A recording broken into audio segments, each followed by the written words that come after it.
महोदया, सभी अध्यापकगण, अध्यापिकाएं तथा मेरे प्यारे बच्चों, जैसा कि आप जानते हो, प्रति वर्ष की तरह इस वर्ष भी केंद्रीय विद्यालय विजयपुर में बड़े धूमधाम से हिंदी दिवस का आयोजन किया गया है। हिंदी दिवस के उपलक्ष्य में हम 15 दिनों तक हिंदी पखवाड़ा मनाने जा रहे हैं। बच्चों, आज मैं आपके समक्ष हिंदी भाषा के विषय में अपने विचार प्रस्तुत करना चाहूंगा। बच्चों, 10वीं शताब्दी में हिंदी भाषा का जन्म हुआ। 10वीं शताब्दी का मतलब भगवान बसवेश्वर के जन्म से पहले। भगवान बसवेश्वर जी का जन्म 12वीं शताब्दी में हुआ और हिंदी भाषा का जन्म 10वीं शताब्दी में हुआ, और आज हम 21वीं शताब्दी में जी रहे हैं। इतनी पुरानी भाषा होते हुए भी आज तक इस भाषा को राष्ट्रभाषा का दर्जा प्राप्त नहीं हो पाया। राष्ट्रपिता महात्मा गांधी जी ने 1918 में ही यह स्पष्ट कर दिया था, किसी देश की उन्नति तभी हो सकती है जब जनमानस की भाषा को राष्ट्रभाषा का दर्जा दिया जाए। भारत आजाद हुआ 14 सितंबर 1949। ये वो शुभ दिन था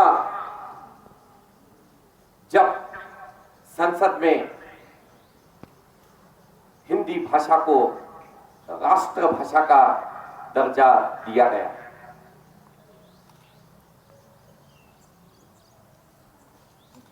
हिंदी भाषा को जैसे ही राष्ट्रभाषा का दर्जा प्राप्त हुआ, दक्षिण भारत के तमिलनाडु में इसका विरोध आरंभ हो गया और विरोध यहां तक बढ़ गया कि स्वतंत्र देश की मांग तक होने लगी। आजादी प्राप्त हुए अभी कुछ ही वर्ष हुए थे, पंडित जवाहरलाल नेहरू, भारत के पहले प्रधानमंत्री, उन्होंने सोचा कि ऐसी स्थिति में हमें फिर से किसी विभाजन की ओर नहीं बढ़ना है। तब उन्होंने इसका एक समाधान ढूंढा और हिंदी को राष्ट्रभाषा नहीं बल्कि राजभाषा का दर्जा दिया। संविधान में संशोधन करते हुए संविधान की विधि 343(1) के अंतर्गत हिंदी भाषा को राजभाषा का दर्जा दिया गया, और जब तक संपूर्ण राष्ट्र के लोग एकजुट होकर हिंदी को राष्ट्रभाषा बनाने का दर्जा नहीं देना चाहते, तब तक इसे राजभाषा ही रखा जाएगा। गत 15 वर्षों तक इस पर चर्चा चलती रही और 1967 में राजभाषा अधिनियम के अंतर्गत संघ की भाषाओं को, सारी प्रादेशिक भाषाओं को उन्नति करवाने के लिए एक नियम जारी कर दिया गया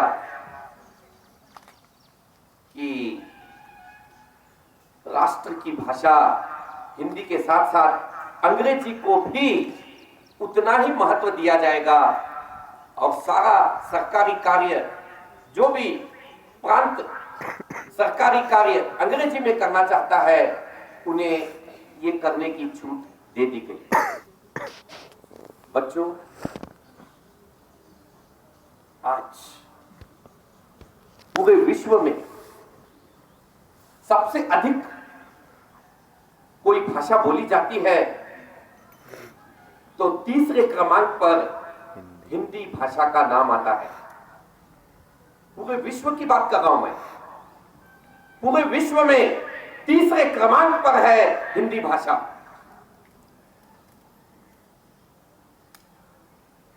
केवल एक राज्य के खातिर हमने इसको राष्ट्रभाषा का दर्जा नहीं दिलवाया। मैं समझता हूं कि ये सभी हिंदी भाषिकों के लिए बड़े दुख की बात है। आज 2022 में किसी भी राज्य में पहुंच जाइए आप, आपको वहां पर सबसे पहले हिंदी भाषा में बात करने वाला व्यक्ति अवश्य मिलेगा। आज कोई भी प्रांत ऐसा नहीं है, कोई प्रांत ऐसा अछूता नहीं है जहां जो व्यक्ति हिंदी नहीं जानता हो। तमिलनाडु के लोग जब दिल्ली पहुंचते हैं तो वो तमिल में बात नहीं करते, वो हिंदी में ही बात करते हैं। हिंदुस्तान के लोग जब विदेशों में पहुंचते हैं तो वहां के लोग, कहां से आए हो आप, भारत से आए हो, तो वो तुरंत कहते हैं नमस्ते। ये क्या दिखाता है? ये हिंदी के प्रति लोगों का प्रेम दिखाता है।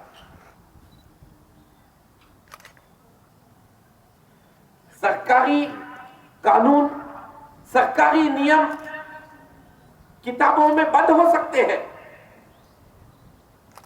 लेकिन व्यक्ति के दिलों में अगर कोई भाषा है तो वो हिंदी भाषा है। क्यों? क्योंकि हिंदी भाषा बोलने में आसान है, समझने में आसान है। ये भाषा इतनी सरल है कि इसका उच्चारण करने में आपको किसी तरह की कोई परेशानी नहीं होगी। केंद्रीय विद्यालय हो, सैनिक स्कूल हो या नवोदय विद्यालय हो, यहां हिंदी भाषा को प्रथम भाषा का दर्जा दिया गया है। यहां जो भी विद्यार्थी हिंदी पढ़ता है, फ्रॉम फर्स्ट स्टैंडर्ड, पहली कक्षा से लेकर 10वीं कक्षा तक प्रथम भाषा का दर्जा मिल चुका है। हर राज्य में, जो उत्तर भारत का राज्य है वहां पर इसे प्रथम भाषा का दर्जा तो है ही, लेकिन दक्षिण भारत में ये तृतीय भाषा के रूप में मानी जाती है। प्रथम भाषा वहां की जो भी प्रांतीय भाषा है उसे दर्जा मिला है। द्वितीय भाषा के रूप में अंग्रेजी और तृतीय भाषा के रूप में हिंदी को दर्जा मिला है। कोई भी राज्य ऐसा नहीं है जहां पर हिंदी न पढ़ाई जाती हो।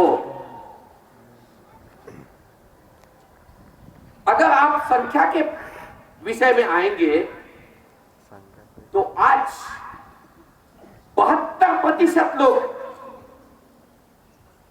72%, 72% लोग भारत में हिंदी बोलते हैं। इसका मतलब 140 करोड़ जनता में लगभग 80 से 90 करोड़ जनता हिंदी भाषा का इस्तेमाल करती है। जब संख्या हमारे साथ है तो राष्ट्रभाषा बनने में कौन सी असुविधा है?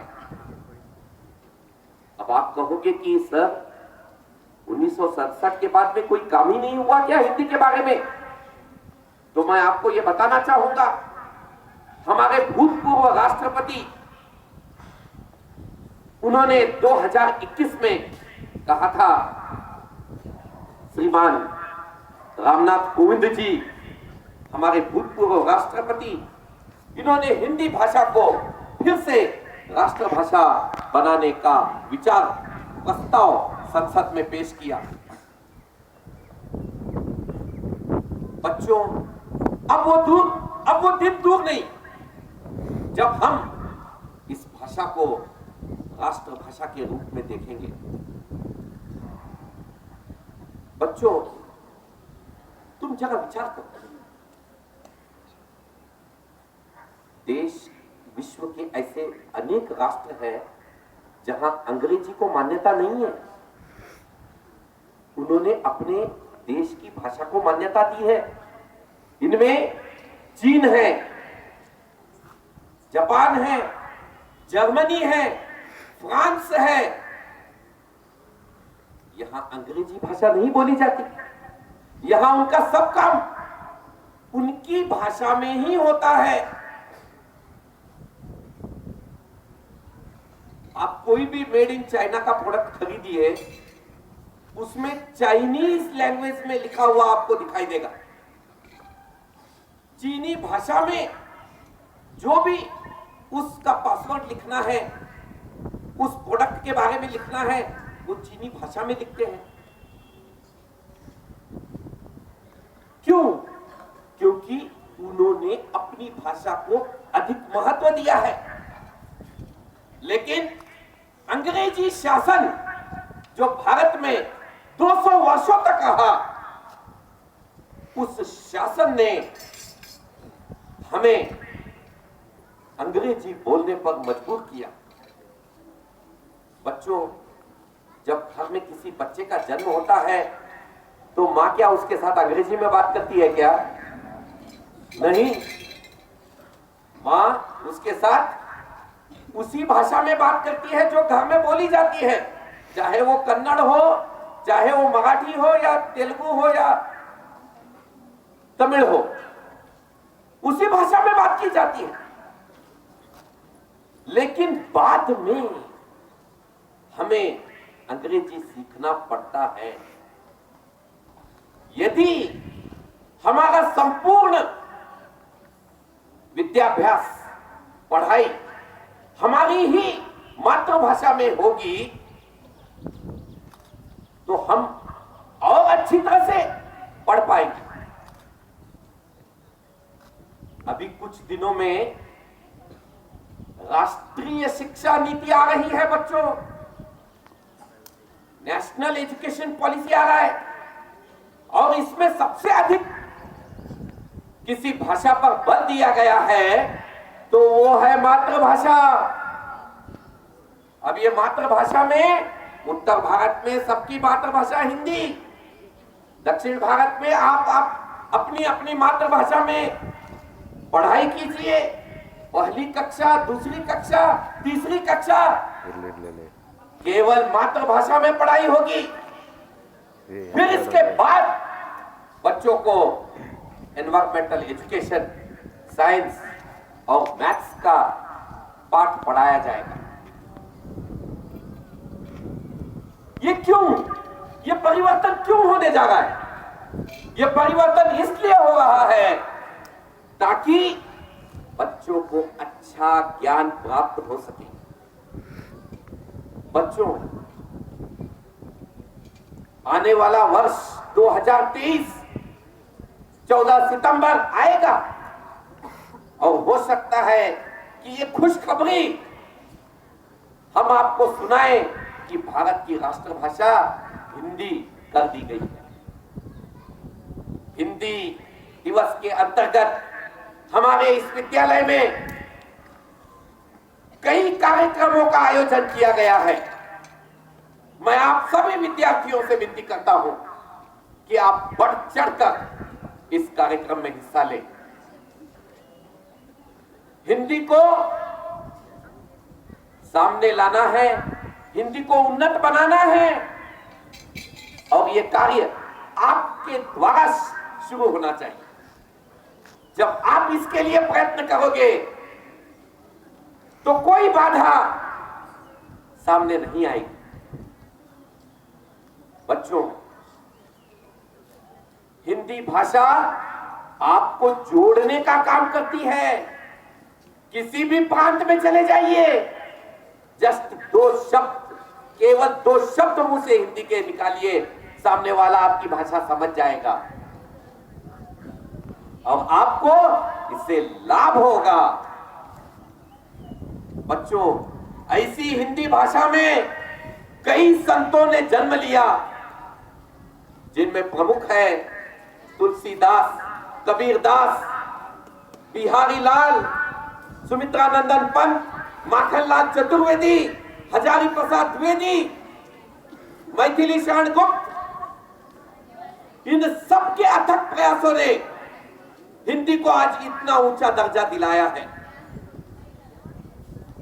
और हिंदी को राष्ट्रभाषा बनाने में काका कालेलकर का सबसे बड़ा योगदान है। हम भूल जाते हैं उन छोटे छोटे लोगों के नाम। काका कालेलकर जी ने महात्मा गांधी जी को यह कहा था कि जब तक हिंदी भाषा को राष्ट्रभाषा का दर्जा नहीं मिलेगा, तब तक हम भारत को एक सूत्र में नहीं बांध पाएंगे। आज इस अवसर पर हिंदी भाषा के विषय में मुझे अपने विचार व्यक्त करने का जो मौका प्राचार्य महोदया जी ने दिया है, उसके लिए मैं उनका तहे दिल से धन्यवाद करता हूं। जय हिंदी राष्ट्रभाषा, भारत माता की जय। धन्यवाद।